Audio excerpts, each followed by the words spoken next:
When police breached the quiet suburban home on April 23, 2006, they found a slaughterhouse. 3 bodies lay cooling in the dark: a mother, a father, and an 8-year-old boy. The only person missing from the blood-soaked residence was the family's 12-year-old daughter. The immediate assumption was absolute terror. A deranged predator had butchered the parents and abducted the little girl. A frantic nationwide manhunt began. But the authorities weren't hunting a kidnapper, they were hunting her. The monster they feared had taken the child was the child herself. Please support the channel by subscribing and liking this video. Thank you so much. Medicine Hat is a quiet community surrounded by endless stretches of prairie. It is the kind of place where neighborhoods are defined by trimmed lawns, predictable routines, and a profound sense of domestic safety. For years, the Richardson home on a quiet suburban street was a perfect reflection of that stability. Marc was 42 years old. He was a steady, grounded presence, a man who believed in the value of hard work and providing a secure foundation. Debra, at 48, was the emotional core of the house. She was deeply protective, organizing the family schedule and ensuring her children had every opportunity to succeed. Together, they built a life centered entirely around their kids. Their youngest was 8-year-old Jacob. He was a typical boy of his age, loud, endlessly energetic, and constantly in motion. He idolized his older sister, often trailing behind her, eager for her attention and approval. For a long time, 12-year-old Jasmine was just a normal preteen. In her earlier years, she participated in typical childhood activities: school choir, ice skating, spending afternoons with neighborhood friends. But as adolescence arrived, a profound and unsettling transformation took hold. It started subtly, but quickly accelerated into something heavily rigid and dark. The bright clothing of her childhood was discarded, replaced entirely by heavy black fabrics. She began applying stark white makeup to her face, aggressively rimming her eyes with dark eyeliner. It was a jarring aesthetic shift that felt completely alien inside the family's sunlit, middle-class home. At first, Marc and Debra reacted with typical parental patience. They rationalized the dark clothing, the severe mood swings, and the sudden demand for intense privacy as a passing phase. They believed she was simply searching for an identity, navigating an awkward transition. They gave her space, assuming the heavy boots and gloomy disposition would eventually be outgrown. But the physical transformation was merely the surface of a deep psychological withdrawal. Behind the closed door of her bedroom, the girl was spending hours staring at a glowing monitor. This was the mid-2000s, an era of the internet that was largely unmonitored and lacking algorithmic safety nets. She bypassed standard teenage spaces and plunged directly into niche, macabre forums. She consumed endless content focused on death, self-harm, and the occult. Her digital reality quickly superseded her physical one. She created online profiles adorned with grim imagery and violent, fatalistic poetry. The isolation deepened. She stopped engaging with the real world, fully adopting a persona steeped in gothic fantasy. She began to seriously identify as a vampire, researching blood-drinking rituals and detaching completely from the normalcy of her family's life. The internet provided a dangerous echo chamber, validating her most extreme delusions and convincing her she was fundamentally different from the people living under the same roof. Marc and Debra slowly realized the severity of her withdrawal. The tension in the house escalated into bitter arguments over computer access. The parents found disturbing sketches in her notebooks and became genuinely alarmed. They tried to pull her back to reality by setting strict boundaries. They enforced rules, monitored her screen time, and grounded her. Standard disciplinary tactics designed to protect a troubled child. They were operating under the assumption that they were dealing with a rebellious 12-year-old. They had no idea that in her mind, they were no longer her parents, but simply obstacles standing in the way of her twisted new reality. The digital abyss she inhabited was not empty. It was populated by outcasts, and among them was a 23-year-old high school dropout named Jeremy Steinke. He lived in a dilapidated trailer park on the industrial fringes of the city, existing entirely outside the margins of functional adult society. Unemployed and deeply scarred by years of severe bullying, he had engineered a coping mechanism identical to hers, but pushed to an adult extreme. He did not just appreciate Gothic aesthetics, he firmly believed he was a 300-year-old lycanthrope. He filed his teeth into sharp, jagged points and wore a small glass vial of animal blood suspended from a heavy chain around his neck. To the rest of the community, he was a disturbing local eccentric to be avoided at the grocery store. To a deeply alienated preteen, he was a savior. Their physical paths crossed in early 2006 at an all-ages punk rock concert at a local community hall. The venue was dark, vibrating with heavy bass, and thick with the smell of cheap tobacco and stale sweat. Amidst the chaos of the mosh pit, the massive 11-year age gap dissolved instantly into their shared delusions. She introduced herself as an ancient vampire. He offered his werewolf persona in return. It was an immediate toxic symbiosis. The brief physical encounter rapidly shifted back to the unmonitored wilderness of the internet, specifically alternative social networks like Nexopia and Vampire Freaks. Behind the harsh blue glow of a computer screen, their relationship metastasized. This was not a typical grooming dynamic where an older predator masks his true nature to lure a naive child.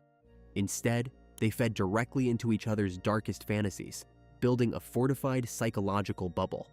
He validated her belief that she was an immortal creature trapped in a mundane human existence.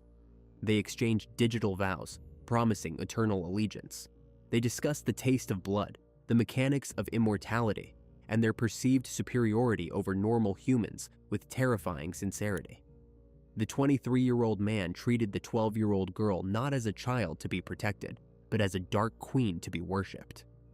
This insular cult of two inevitably collided with the reality of the Richardson household. Marc and Debra eventually uncovered the digital footprint. The sheer horror of discovering their 7th-grade daughter was romantically entangled with an unemployed adult obsessed with blood consumption triggered an absolute parental panic. The father intervened immediately. He tracked down the older man, delivering a strict, furious ultimatum to cut all contact with his child or face immediate police action. Inside the suburban home, the atmosphere turned suffocating. The parents deployed every restriction available to them. They stripped the bedroom of electronics, severed the internet connection, and placed their daughter on total lockdown. The heavy silence at the family dinner table was palpable. Debra attempted to maintain a facade of domestic normalcy, serving meals and organizing schedules, but the tension was unbearable. They monitored the girl's every movement, believing they were starving a dangerous, inappropriate relationship. They operated under the standard logic of protective parenting: remove the threat, restrict access, and wait for the teenage rebellion to cool down. They failed to realize that they were no longer dealing with a rebellious child. In the distorted narrative forged between the vampire and the werewolf, Marc and Debra had just cast themselves as the ultimate oppressors. The digital age offered endless, invisible workarounds. The physical lockdown barely slowed the communication. She utilized school computer labs, borrowed cell phones from sympathetic friends on the bus ride home, and found brief stolen moments to log on to her hidden profiles. The parental intervention did not break the bond, it weaponized it. The tone of their online correspondence underwent a chilling evolution. The poetic, gothic angst evaporated entirely, replaced by cold, logistical hatred. The 12-year-old began articulating a desperate, consuming need to be free of her family unit. She described her home as a prison and her parents as wardens who needed to be violently eliminated. Stenka, deeply embedded in his role as the feral protector, eagerly caught the thread. If his ancient soulmate was trapped, it was his duty to slaughter the captors. The digital trail they generated over the next several weeks was a meticulously documented descent into homicidal ideation. They stopped talking about immortality and started talking about anatomy, blades, and timing. They plotted the total eradication of the household with the casual, detached cadence of teenagers discussing plans for a weekend movie. The 8-year-old boy, Jacob, was rarely mentioned in these logs, viewed only as collateral damage in the grand design of their liberation. The boundary between dark internet roleplay and physical reality had completely eroded. The plan was set. All they needed was the cover of night. The temperature had plummeted near 35 degrees Fahrenheit by the time the neighborhood settled into a deep, unbroken quiet on the night of April 22nd. Streetlights cast long, static shadows across the manicured lawns and paved driveways. From the outside, the Richardson residence looked exactly like every other house on the block. The exterior lights were off. The curtains were drawn tight against the cold Canadian spring. Inside, the domestic routine had finally wound down. The television was powered down, the dishwasher had finished its cycle, and the interior doors were shut.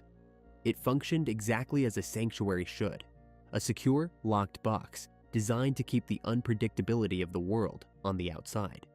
But the perimeter had already been deliberately compromised. Hours earlier, moving silently through the carpeted hallways of her own home, the 12-year-old girl had prepared the ground for a massacre. She bypassed the heavy deadbolts on the front and back doors, opting instead for a discreet point of entry. She unlocked a small basement window, sliding the latch free, ensuring it would open with a simple push from the exterior. The trap was set. She retreated to her upstairs bedroom, sat in the dark, and waited for the monster she had summoned. Miles away, on the decaying industrial fringe of the city, the 23-year-old man prepared to execute the digital blueprint. He stripped away the mundane reality of his unemployed life, dressing entirely in heavy black clothing. He strapped a hunting knife to his hip and concealed a series of smaller, serrated blades in his pockets. The online fantasy of being an immortal werewolf was culminating in this physical transit across the city. He walked through the freezing night air, moving purposefully toward the affluent suburbs. There was no hesitation. The chat logs had been exhaustive. The target was clear. He arrived at the property line long after midnight. The street was entirely devoid of traffic. He navigated around the side of the house, slipping into the narrow shadow cast between the exterior wall and the neighboring fence line. He located the designated basement window. He pushed against the glass. It yielded smoothly. He compressed his frame, sliding through the narrow opening and dropping silently into the subterranean darkness of the lower level. The air inside the basement was stagnant and warm, carrying the faint, familiar sense of laundry detergent and domestic life. He drew his primary weapon. The heavy steel blade glinted in the ambient light, filtering down the stairwell. He moved toward the wooden steps, expecting to find the parents asleep on the upper floors. But the house was not entirely asleep.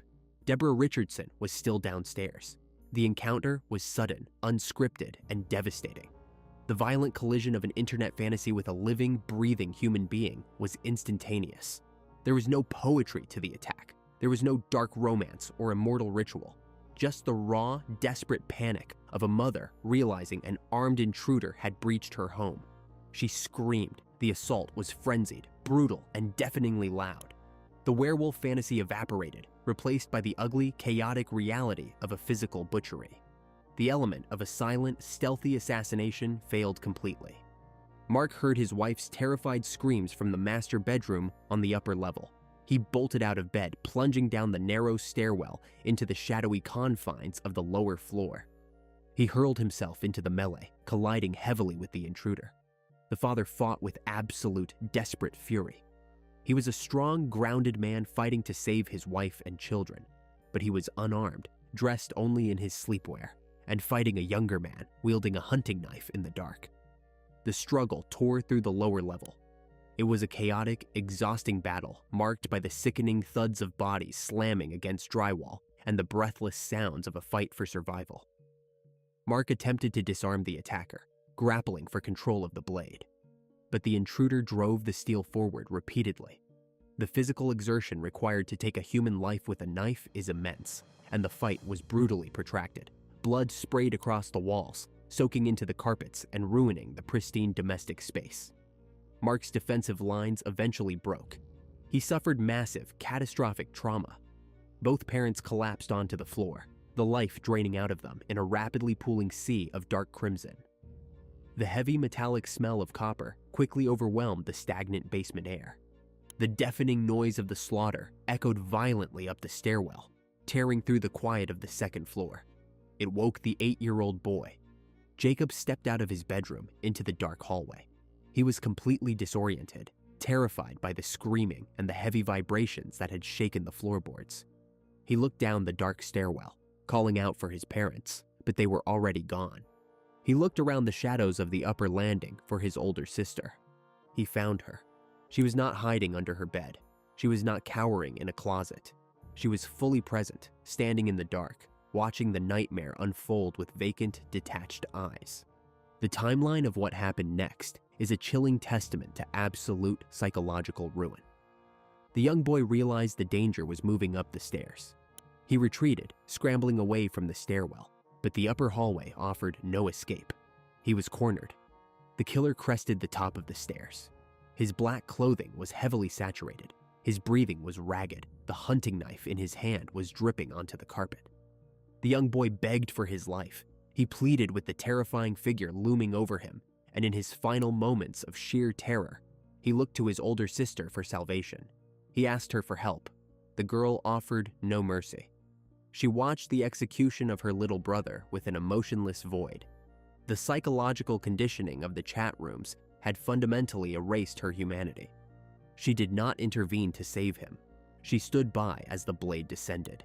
In a later, horrifying admission, she claimed she stepped in to help finish the violence because the child was making too much noise and suffering too much. The ultimate, unimaginable betrayal was executed in the suffocating dark of the upper hallway. The little boy's voice was permanently silenced. The frenzied violence finally ceased. The suburban house fell back into a heavy, deafening quiet, broken only by the sound of ragged breathing. There was no panicked flight. The intruders did not rush out the door in a blur of adrenaline and regret. They moved through the absolute carnage with an eerie, clinical calm. They stepped over the mutilated remains of the people who had provided for her, protected her, and loved her. They collected a few belongings, walked out the front door, and stepped into the freezing night air. They left the house completely unsecured, leaving a butchered family bleeding out in the dark, and disappeared into the quietest, safest neighborhood in the city. Sunday morning broke over the neighborhood with ordinary precision. Driveways were empty, newspapers sat untouched on concrete porches, and the freezing 35-degree Fahrenheit temperature kept most residents indoors. The brick and siding house stood perfectly silent. From the street, there was absolutely no indication that the structure had been hollowed out from the inside. It remained that way until early afternoon. A local boy walked up the driveway for a planned playdate. He knocked on the front door. Nothing but silence echoed back. He rang the bell again, shifting his weight in the cold air, assuming the occupants might be sleeping in or out running errands. But as he stepped back, his eyes caught something unusual. One of the basement windows, the same entry point used hours earlier, was ajar, its screen pushed out of the heavy frame. Curious, the boy stepped off the porch, walked along the perimeter of the foundation, and cupped his hands against the glass to peer into the lower level. The image he saw permanently fractured the safety of the community. Through the glare of the glass, he saw a man lying completely still on the carpet, surrounded by a massive expanse of dark, drying fluid. The child ran home. His parents immediately contacted emergency dispatch. Within minutes, the flashing red and blue lights of patrol cruisers shattered the Sunday quiet. First responders approached the property with weapons drawn. They did not wait for a warrant. They breached the front door, stepping out of the bright daylight and into a suffocating, heavy atmosphere. The air inside the house was thick. Experienced officers immediately recognized the distinct metallic scent of massive blood loss. The tactical sweep began. They moved with clipped, hyper-vigilant precision. Hallway clear, kitchen clear. They descended the stairs. The lower level was a scene of total devastation. The struggle from the night before had left physical scars on the drywall and overturned furniture. The mother and father lay exactly where the violence had ended. The sheer volume of physical trauma indicated a deeply personal, frenzied attack. This was not a burglary gone wrong. It was an execution. The officers communicated in sharp, hushed tones over their radios, calling for backup and crime scene units. They continued the sweep, moving upstairs to the bedrooms. The tension in the narrow upper hallway was palpable.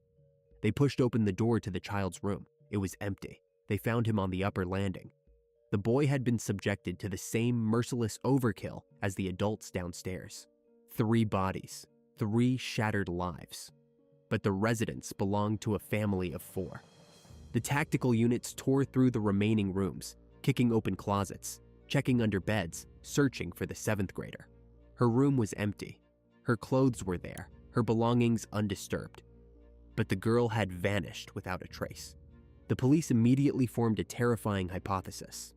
A home invasion of this magnitude, resulting in the slaughter of 2 adults and a child, followed by the disappearance of a preteen, pointed to a singular, monstrous conclusion. A predator had targeted the property. He had butchered the occupants to eliminate witnesses and abducted the daughter. The social echo of this realization hit the city like a shockwave. By Sunday evening, the quiet prairie community was paralyzed by panic. Yellow crime scene tape cordoned off the entire block. Mobile command units and news vans choked the streets. Neighbors stood on their porches, wrapping their coats tight against the cold, watching forensic teams carry heavy equipment into the home they walked past every single day. Rumors spread with vicious speed. The facts that leaked to the public were skeletal but terrifying. A whole bloodline wiped out, a young girl snatched into the void. Parents across the city locked their doors, bolted their windows, and refused to let their children play outside. The fundamental illusion of suburban security was entirely shattered. If a monster could break into that house and slaughter its occupants in the dark, no one was safe. The authorities launched an urgent, massive search operation. It was a race against a ticking clock. Statistically, the survival window for an abducted minor closes rapidly within the first 24 hours. Every available unit was mobilized.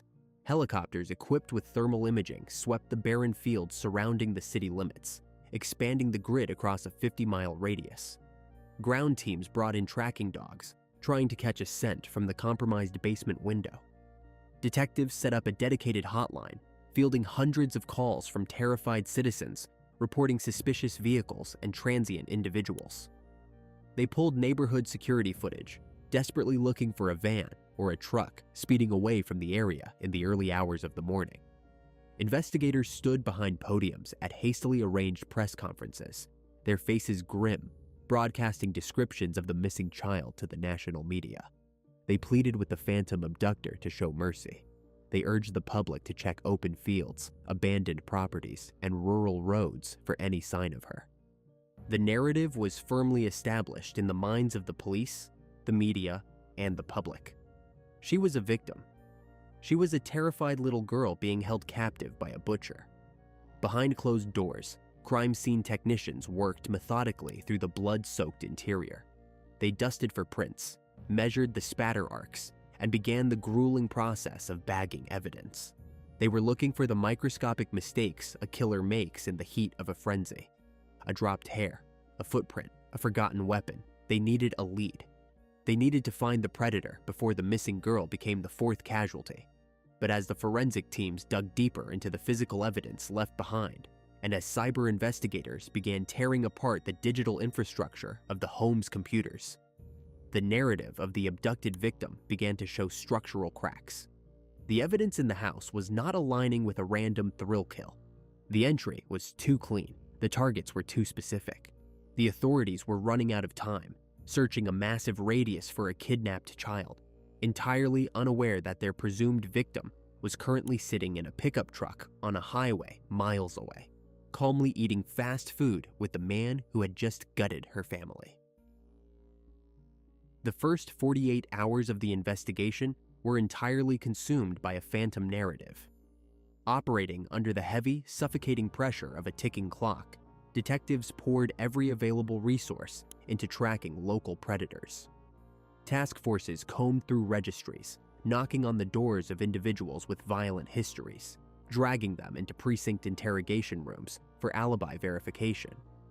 Uniformed officers canvassed the surrounding grid, knocking on hundreds of doors, pressing neighbors for any recollection of unfamiliar vans, lingering strangers, or unusual phone calls. Precious, irreplaceable hours were burned, chasing ghosts down dead-end alleys.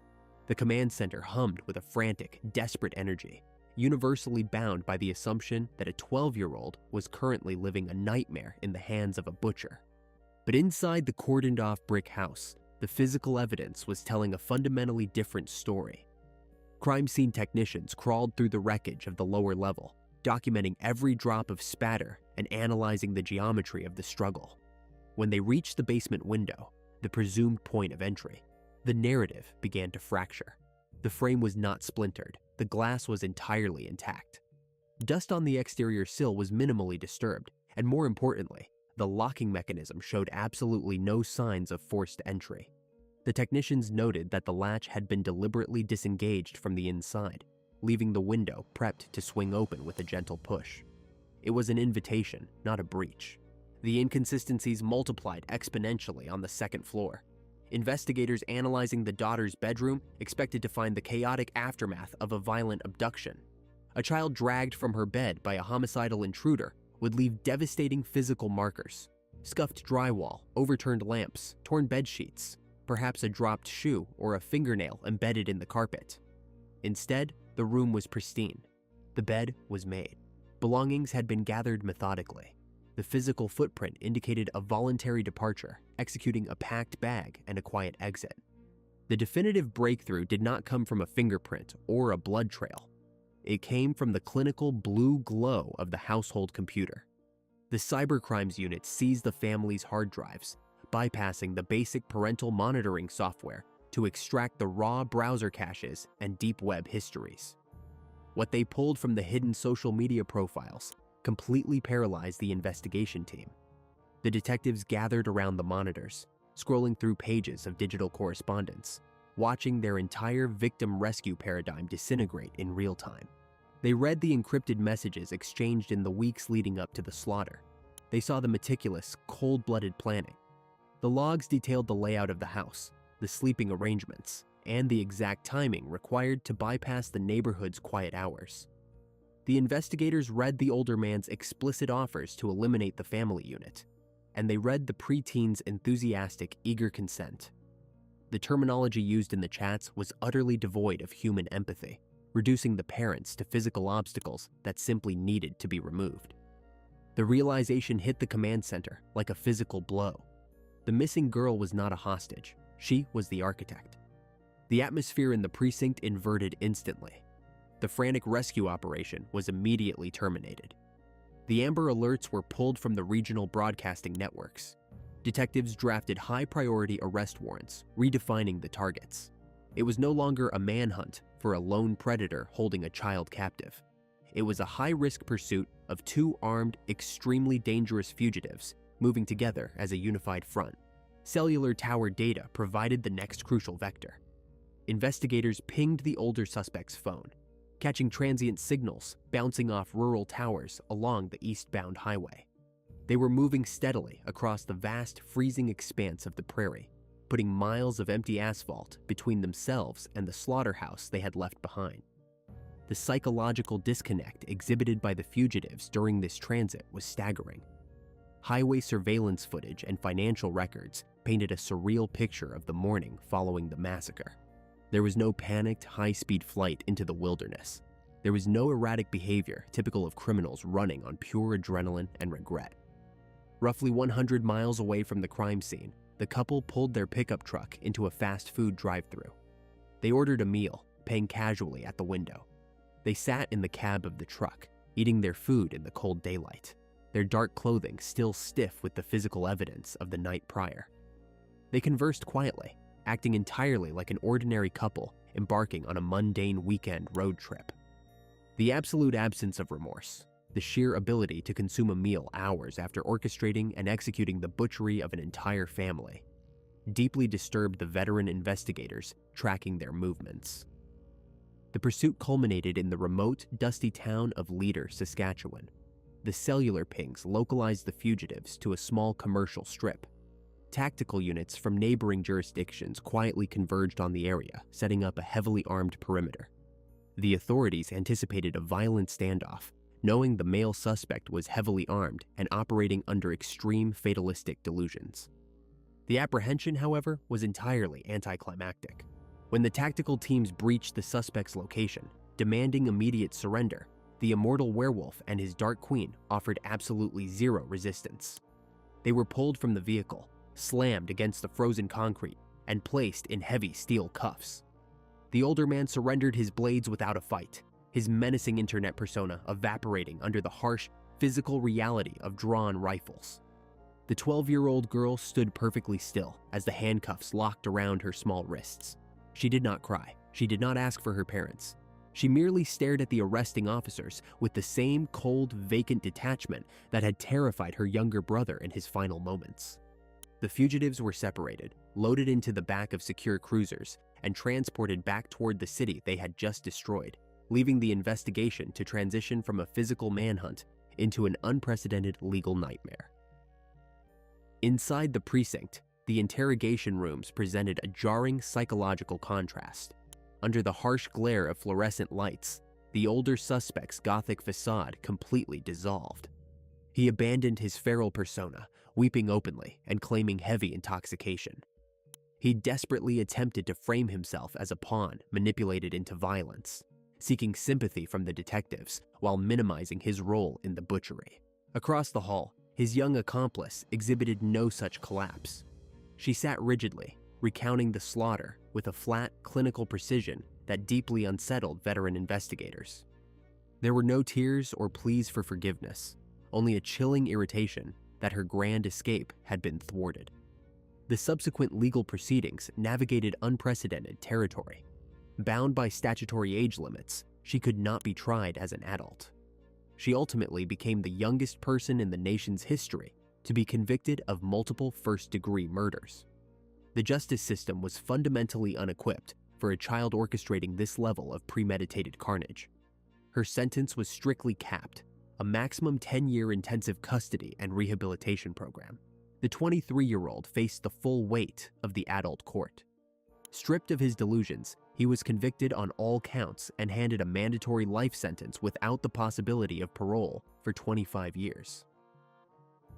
In 2016, exactly a decade after the slaughter, the girl walked free. Her criminal record was sealed, her identity permanently erased by the state. She was quietly reabsorbed into society as a 22-year-old woman with a completely clean slate. Back in Medicine Hat, the physical wounds of the neighborhood have long since healed. New families moved in, lawns are still trimmed, but the invisible scar remains. The residents live with a chilling reality. Somewhere out there, walking among normal people, is a woman who butchered her own bloodline in the dark and was handed a second chance. Please like this video and share your thoughts about this case in the comments. Be sure to check out our previous videos as well. See you soon.